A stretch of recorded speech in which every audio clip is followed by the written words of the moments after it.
If I could merge Son and Babe together, so Babe, that would be like your kryptonite. You know It is that? my kryptonite. Yeah, I yes, I do know. know. I know. I do Hey, know. what is it so bad to consider me like your pop? It's yeah. You can't even say that with a straight face. No, I can't. Oh. Joshua, how are you? Fine, Robert. Are you What are we ready? talking? Oh, I'm come! Don't ready. you dare! Don't you dare do that. What What are did we I talking? do? What are we talking about? What are we I talking will. about? I will. We'll just kick it off right now, since Bob doesn't remember what we're talking about. We're just going to introduce the topic to our listeners and my co-host at the same time. That's good. I can Yeah, keep up. that we'll see. This is part 4 of our Stepping Out, Doing Your Own Thing series. This will be the Uh, last part, the last yeah, chapter here as we discuss what happens when you're like 12 months in. How do you keep the ball rolling? So those will be the items that will be discussed because we've walked you through everything from concept to launch, and now things are going. They're going. Maybe they're going good. Maybe they're they're not. going. But they're going. And what should you expect? What should you be doing? What should you be thinking about as you're, you know, 6 months to a year in? So, Bob, does that sound like something that we could talk about? I think so, Joshua. Okay, good. Joshua Michael. I think it does. Not No, Michael. No. no. I tried. Yes, you did What? try. So what do you? So keeping the momentum going, Yeah. right? Moving forward, etc. I would say I'll kick off one thing, Josh, to start Hmm. with. It would Hmm. be a lot of times people get stuck. We've talked about this in sports, and you see it with football and things. People get stuck in their plans. They get stuck in their brand. Hmm. They get stuck in their strategy. And so I think the thing to do would be to, like on a quarterly basis or something, just stop no matter what's happening. Even if you're desperate, if your buffer of funding is going down and you're scrambling, no matter what the situation is, stop, pause, and do a retro of what's working and what's not, and then don't double down. There is this notion nowadays. People talk about doubling down Hmm. in politics and things like that. Oh, they doubled down on that. Don't Metacasters, don't be a double downer. If it's not working, have the wisdom and the courage and the wherewithal to say it's not working. I need to make a pivot. Now, I wouldn't throw everything out. So I'm not suggesting like if you're, I don't know, if you're a part-time leadership coach or something, then you go to coaching folks in grade schools or something like that. That's a drastic pivot, but I would say pivot. Don't get full of things. Try run the experiment, and don't get. I see a lot of folks that get stuck, and they ride So, the train down into the ground. Go ahead, Josh. are you suggesting that we should operate our little business in an agile manner, No, iterate, I, I would never. I would never do that. retrospect, adjust, and then keep And moving forward, as opposed to the death march of pain and suffering? but you've seen retrospectives, yes. But you both of us have seen retros where teams they pick the little things, Yeah. they pick the safe things, and they sort of ignore the elephant in the room. What I'm suggesting is you are going to have elephants in the room. Yes. You might have a whole Face, herd. yeah, you might Yeah. face your elephants and then do something about it. A lot of folks, oh, I'll just run a retro, or I'm going to be iterative, I'm going to be agile. There's a little bit more to it, Josh. What I'm saying is, it's the hard stuff is actually, recognition and then making that pivot. It's hard Yeah. to do that. Yes. And it's not like it might be on your traditional Scrum team where there's a handful of people that are working together to identify the things. It's you. It's just Absolutely. you. And so we always know that introspection is harder than we would like it to be, but it is a skill that you can develop through practicing. So without a doubt, the most logical thing that we can suggest as you operate in an agile manner. You've heard me say a million times about treating things like a product. So treat Yep. yourself, treat your company, treat everything like a product. And reality is, just like Bob said, you're going to have elephants, but that's because there's no way you're going to get it perfectly right out of the gate. Like, it just isn't. So be honest with yourselves. Know that you're likely going to have to change. You're going to have to adjust and just be ready for it. Don't be caught off guard. Like, expect it, welcome it, adjust to it. Another thing I would suggest, off the top of my head, Josh, and then if you have some, feel free. I would say constant pipeline management. Mm-hmm. And what I mean, so one of the things that bugs me, I see it on LinkedIn quite often, is there's an agile consultant, and they ride their client to the end, and then they post something. I'm not picking on them, but I see this, you know, I was terminated last Friday or whatever, or the contract ended last Friday. And then there's this desperate plea. I'm embellishing, but there's this Yeah. desperate plea for, I'm looking for work. Can someone help me now? And a part of my brain wants to go out to them and shake them and say, you should have been, you should have been looking for work 2 months ago. Like manage your pipeline. I don't care what the contract arrangement is. It's 80 hours a week, so I don't have time. Well, then make the time, because you need to be always like managing your pipeline so that there's a smooth flow, or at least getting the word out there, understanding the landscape, having clients in process, doing some schmoozing or something. So constant refreshing your pipeline is really important. And a lot of folks don't do that. They get trapped into the contract. And I'll tell you, most contracts, your clients can end them whenever Josh, you probably experienced this, I think, Mm-hmm. more recently. They Mm-hmm. can end whatever the heck they want. It doesn't, I mean, for whatever set of reasons, they're getting scared with the economy. Oh, who Right. can we cut? Josh Anderson, we can cut him. And so you need to be the funnel is your friend. Yeah, that's a skill that I've not optimized yet. I do it passively. I definitely need to become more active with it. And I think I've just been lucky, and that luck's going to run out probably sooner than I would prefer. So that's definitely something that requires focused effort. So, as Bob said, allocate time to make that happen in whatever approach that you do, whether it's generating content, posting content, just cold calls, like whatever your tool is, Yep, make it happen. absolutely. What do you got, Josh? So there's something I want to mention. I thought you were going to go with, and I get a lot of this through LinkedIn, where it's like, uh, we can be your sales arm. We have this many people, this many contacts. Pay us this much per month, and we'll increase your pipeline by X%. And look, we have this use case here where we have a customer that grew their business from $100 to $1 bajillion. And I went down that path once and didn't have any success. Bob, I don't think you've ever had to go down that path. See, that's But I did I it once, and it was not like, it was very expensive, and I was fine with it because I knew sales wasn't a skill that I had honed because I didn't need to. So I was willing to outsource it because I knew that's not my specialty. So if I could find somebody that could do it, and even if they just it was net zero with the cost. Like if they found me, I think it was like $3,000 a month was the cost. Like if they were able to generate that much for me in a month, then I was fine with it because it was helping grow right. this pipeline that I could then mine over the years. But it never became anything, and that was it was a failed experiment, to say for sure. So I'd be interested to hear people that are listening. Please go into the YouTube video and post in the comments whether you've had Yeah. success with that approach or not. Because I only have a single data point, and it scarred me. But I would like to know if there are those of you out there that have had success with that, because I have not. But I feel like somebody has to be good at it. I just haven't found the right crew.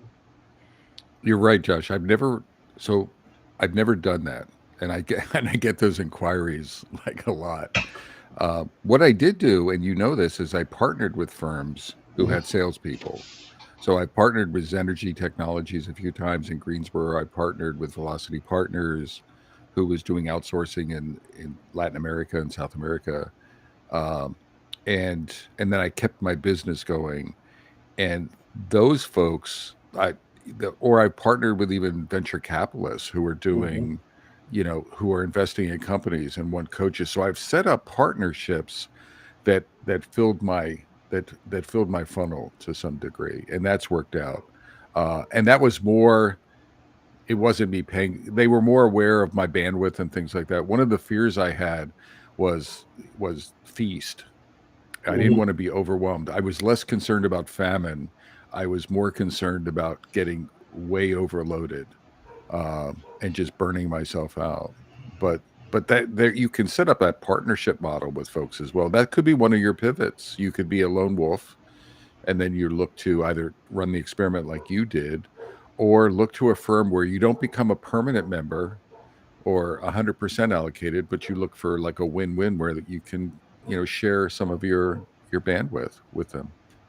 Yeah, one of the things that's been successful with me is mining the whole organization. So I might come in to help one arm of a company. I generally have the opportunity to work with the leaders there, and I just ask about other parts of the company, and then I also ask about the investors, and it helps when I get an intro to them because they have a portfolio of companies and they know which ones are struggling. So when you go in and you do a good job, that's going to trickle up to the board, and there's a lot of value there in that. If there's three or four investment groups that are there, that's three or four folks that have dozens of companies that they're thinking about on a regular basis that might be able Yep. to use your skill. And I think the most successful marketing ploy that I've run into is just doing a damn good job, and then word spreads. So that's been a successful tool for me. But again, I started late in my career, so I had built up a bit of a reputation prior to jumping. So Yes, that yes, you did. boosted me a little bit. Whether it was a good reputation or not, that's for others to decide. I feel like Bob has a pretty strong opinion there, but that's okay. He's No, allowed to have opinions. but you go in both directions, right? I have a high opinion of you, and I have a low opinion of you, and it depends. Okay, No, all right. no, no, no, no. You're absolutely right. The one thing I was going to mention, maybe change gears, and again, we're just creating a list of some of these things you want to, like you're driving the car, and you want to be looking at the dashboard, and maybe making some adjustments in it. Two things come to mind. One is, we've talked about buffer, we've talked about savings. My experience is it's feast or famine. Uh, Josh, you probably have been more successful than me. I mean, you've probably had feast more than famine.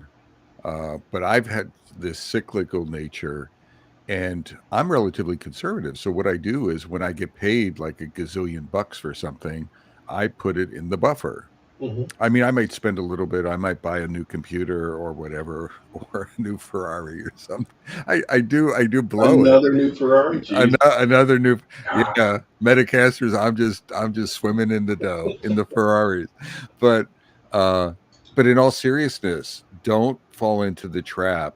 You've got to consistently be creating that buffer and extending that buffer. Uh, I think you need like 6 to 12 months in savings to be able to ride that out. If we've talked about that before, and Mhm. that's important. So don't lose sight. Don't get greedy, and don't have this false exuberance, because when you're on the high, you can feel like, oh, this is going to go forever, right? Look at this. Look how right. I'm really doing well.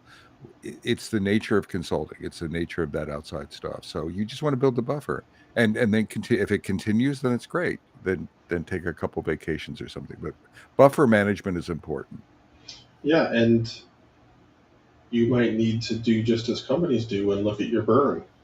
Yeah. How much am I burning on things? Have I increased my burn because I have a steady revenue stream? So those are things. Those are issues you can get yourself into that could make things more difficult when rough times come, because they do. So I've had uh, I've had severe hunger. I think that's about as far as I've gone. Where like I've had a little mini drought, but Yeah. I've been able to keep things rolling for the most part, which has been good. One of the things that I've been wrestling with, and I know I'm not there, but it's interesting to think about: should I hire help? Ah. At what point does that make sense? Um, on a couple of different fronts. On There's like the accounting side and having a bookkeeper. There's someone to do the social media and marketing. That's a thing I've been thinking about a lot. And then as I've talked to friends that want to get in the game, would it make sense to bring them on board? So those are all discussions I've had in my giant cranium, as Bob would say. And they bounce around pretty slowly because it's a long way across from one side of the skull to the other. So they aren't fast topics, but those are things that, if you're lucky, maybe that's something that you start to think about. And I don't have a good answer for like when to pull that trigger. I think it's just going to have to be like anything else, where the case presents itself and it's obvious. I don't see myself taking a risk. It would have to be that like I am confident that this additional expenditure would generate more revenue, and therefore it's worth it. But those are all things I've been thinking about. See, I think I made the decision early on, probably to be a sole proprietor, to be an individual lone wolf consultant. Now, what I have done is, and I never wanted to hire someone, Josh, right? It's just part of the reason I had growth. I could have done it, but I have this, now that you mention it, I have this incredible fear of another human being responsible to Bob Galen for Yeah, their livelihood. And I've hired them, so it's someone I care about, right? yeah, It's yeah. and I just and that says that any entrepreneur, I I honor you. Like Mhm. Todd Olson at Pendo, when they formed Pendo and then they were going through growth. I mean, bless their heart, because there's risk associated with that, right? There's a lot of risk associated with that and a lot of responsibility. So I'm an individual. What I have done is a couple things. I brought people in to help me out. So individual consult. I think Josh, you and I've done. I A no, couple maybe things, yeah. a couple times we've worked. Hmm. So I have a trusted network of colleagues that I stay in touch with, and I can tap onto them. Which Uh, doesn't really include me. It was just like he was throwing me a bone. So no, it that's included you. okay. Don't Yeah. discount it. No, Oh, I get you're it. I get it. I understand where I am on the totem pole. because of your cranium size. You've already articulated that, It's already right? so heavy it's underground. You just impress clients. It's like, holy crap. There must be some knowledge in that thing. There must be. He's got to be smart. Uh, so so so there's that. But the flip side is, when things are going really well, don't be afraid to give work away as well, because what's happening, like if you're over allocated, I think I've tapped onto you on occasion, Josh, maybe once or something, One and big one, right? Yeah, there was one yeah. big one at Storable where I spent a couple of years at. Yeah, so try, that's true. That was entry. Mhm. So part of it is giving it away sometimes. If it's not right for you, if the timing's not right, don't be greedy, don't over allocate yourself. And I think the universe gives it back to you. I know that the universe, whatever that means, but you know, you reap what you sow. You get that stuff back. It gets paid forward. And I think between those two mechanisms, that's helped me. It's helped me run a business when I was over allocated at times. But then maybe making that decision to hire someone is, is for other folks, and then go there. Yeah. What about self-care? I'm Uh, switching. I'm going to get there. Okay. This kind of mini segue into that. One of the tough lessons that I've learned in the past like 2 months is it became a bit of a feast moment for Josh and his business.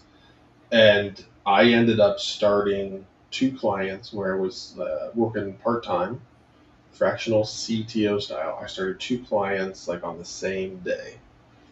Do not do that. That is a bad plan because there's so much at that opening of a new client where you're just learning, absorbing, talking to different people across the organization, forming clear views on how we're going to move forward, and trying to do that at the same time for two different customers was a lot harder than I expected. That's something that I've committed to myself to never let happen again because I'm perfectly happy with how I delivered on their end, but it was a sacrifice for me with sometimes with family and other things along the way is where like I just have to get these things done. If not, I don't feel like I'm providing the value. So it that was way harder than I expected, and I will not let that happen again. Which gets into the self care of managing that. One of the things that I have not done is taken a break between clients, and you likely have the capability to create that schedule of like just scheduling a week off or something like Yeah. that. And I've not done that, but again, that's something that I know I need to do that I have not. I mean, not to be sort of naive about it, but when you're first starting out, everyone, you're gonna need to be greedy, and you're gonna be less inclined to say no because you're just starting out Mhm. and you're new and it's hard, and I want to serve clients, etc. And I think that's okay. In the very beginning, you have to be hungry. You probably have to run faster. There's competition. It depends on a myriad of things. Your competitive market, your brand. We've talked about boutique. Are you a boutique? Or are you a commodity? All of those things. But you're gonna want to overcommit. But at some point, when you're reflecting, you want to start looking in the mirror like Josh is talking about and taking a break, scheduling a vacation, saying no to that client, right? To come to you. It's like, can you wait? And if the answer is no, well, then maybe we have a colleague that you could partner with or Mhm. something, getting creative around that. But being really putting yourself first, because what happens is that the quality of your work goes down. And we don't like to talk about it, we like to ignore it, but I know that when I'm burning myself out, or when I burn the quality of my work goes down, the quality of my impact. And when you're an independent, it's all about delighting your customers, it's all about referrals, and sort of word of mouth and things like that. That's what you want to build. So you want to be at your optimum, and self care is part of that, and family. I mean, giving I mean, if you have children, you can't be non-existent, and the business is going to try to pull you in. So managing feast is probably as Mhm. just as important as managing famine. We focus on, oh, feast is great. Well, I don't, if you're managing self care, and that Yeah, means saying no. Like, wake up in the morning and practice. I mean, people laugh about it, but it's managing the ability to say no. This is not the right time for me. Or in your head, it's no. Maybe Josh could do this, and checking your network or whatever. But for me, it's a no, and you have to accept the no. yeah. One of the things, and I'm in a position. I've got teenagers, so as these interesting things have come up, I've just talked to them. I've said, "Hey, I'm going after this thing.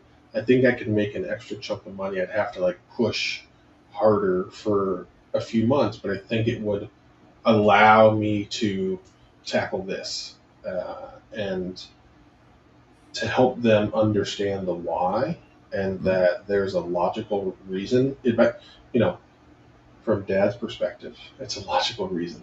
They might say, I don't care, dad. I'd rather just, whatever. Right.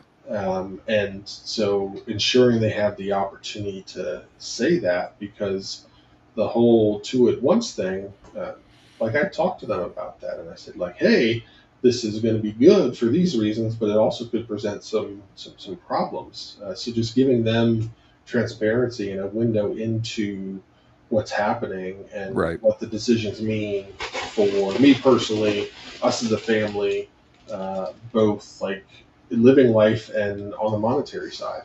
So, uh, that's a approach you can take if your kids are of age that you can have the discussion with them. Yep.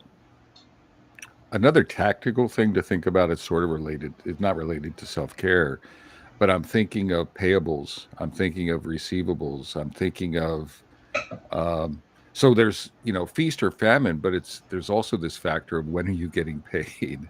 Yeah. Uh, and then sort of managing that. The other thing is there's unexpected expenses. There's a very tactical, like there's paying quarterly taxes, like Mhm. estimated taxes is part of it. So if I had a feast year last year, one of the things that has bit me, then I'm generally having a feast year, and then I'm generally having a famine year. Well, my payables for estimated taxes is going to be higher relative to last year, and I can play games with that, but sort of balancing that. So there's this sort of what I think of as cash flow, monitoring cash flow, and it relates slightly to buffer, but just really staying on top of that. There's things that have bitten me in the butt along the way, that tax payments, and I just didn't manage it very well. So it's not just income; it's awareness of what's going on around you, that operating the business. Um, the other thing, even simple things like all your software renews at the end of the year. Well, then, having knowing that you're going to get a 10K, like, or whatever it is, a Mhm. 10K, Mhm. sort of drain in December. You need to be planning for that stuff. Right. Now, having a good accountant, to Josh's point, a good accountant, but you have to pay for it. It's like all these trade-offs that you have to worry about. But it's like managing that run rate.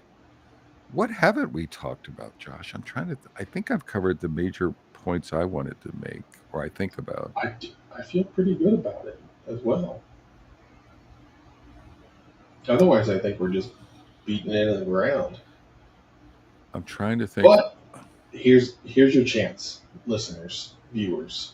Right now, we might be avoiding something, not on purpose, that would be of service to you at this point in your career as a lone writer on the startup front. Ask questions. Hit us up. Your best bet is going to be YouTube Yep. comments. So comment below, and you know how we roll. If you're listening to this, you know that we love Q&A. You know that we will address your Yep. questions directly. So if we missed anything along this entire journey, the 4 episodes, then it's on you. Just ask away, and we'll answer. I think one final thing I want to just beat the drum. The only thing as I was running through it, Josh, is marketing, and you touched on it, like you were touching on blogs and articles or newsletters, and we've talked about that. It's the same thing. Don't, like, when I'm talking about funnel management, Metacasters, there's marketing management. Mhm. Don't go silent. So the two things, there's on the marketing side, like, take the time to write a damn article, a case study, a mini case study that talks about your success. Blow your horn. Get someone else to blow your horn for you, whatever. But don't get complacent on funnel, the incoming funnel, and don't get complacent, particularly if you're starting out. People don't know who you are. That brand building thing. So funnel management is continuous, and brand building needs to be continuous as well. Yep. At least don't go silent on it for months on end. You'll pay for that. Yes. Okay.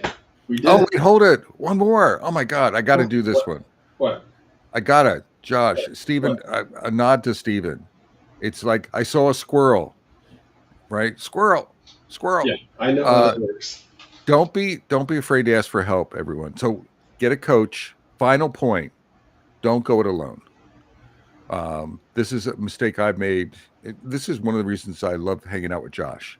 Is he's a sounding board for me even when he doesn't know it. Right? I get free coaching out of Josh, even though he Wait doesn't a know it. minute. Uh, Do I? What? Oh shoot! Did I say that out loud? Oh no! Invoice on the Are way. you going to send me a bill? Oh, Yes.